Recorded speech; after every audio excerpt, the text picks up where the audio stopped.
Our next award today goes to Chairman Darrell Issa of California. He is the chairman of the House Oversight and Government Reform Committee and member of the House Judiciary Committee. When we were fighting PIPA and SOPA, we were new to this, and we were trying to figure out ways that we could interject our opinions and our perspectives on these sorts of things, and we were looking for outlets and resources to do that. And Chairman Issa gave us great tools like Madison. And so we want to thank him today for using the internet to save the internet.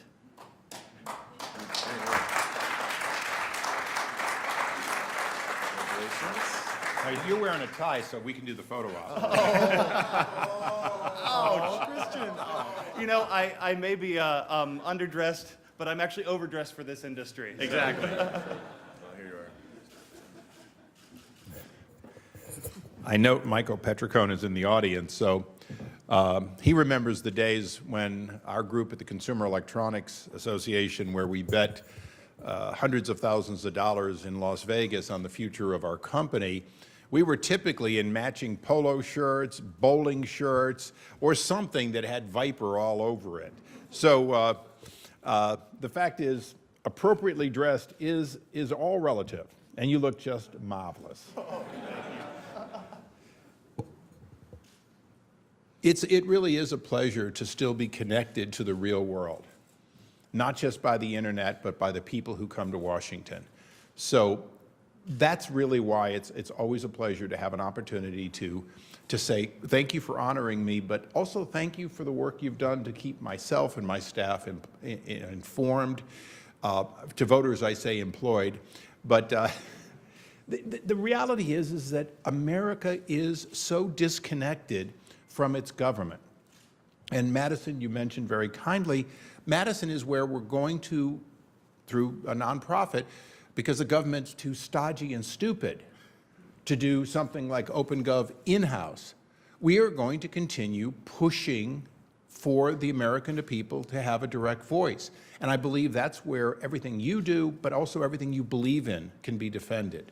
So I'm glad to see you physically here on the Hill, but I'm even happier that more and more people are realizing that they can be online instead of in line and still be heard. And that's what we're going to keep doing. Now, like most politicians, you always have something to sell.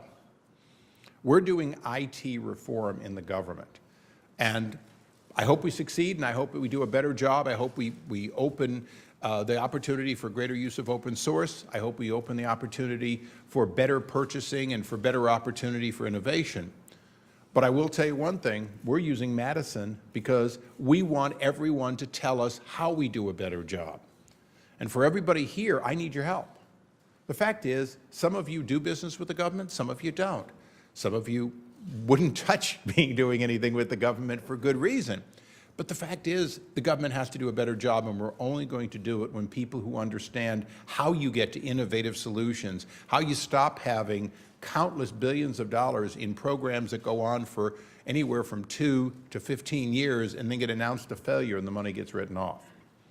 I made a comment the other day, and I'll close with this, which drove Microsoft crazy.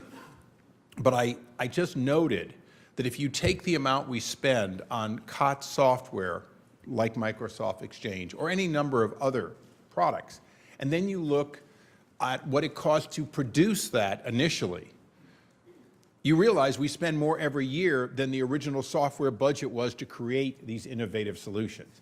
Now, I'm not suggesting that a government that can't even figure out how to buy well start making from scratch innovative products. What I'm saying is that we at least ought to be able, as the largest single purchaser, $81 billion a year worth of IT, we ought to be able to buy value so the American people get value. We also ought to be able to make sure that when we start down a road to be more efficient and more transparent through the investment in software, that at the end of it all, we are more efficient and more transparent rather than writing off yet another billion-dollar program or more. So it's a passion for me, as is internet freedom.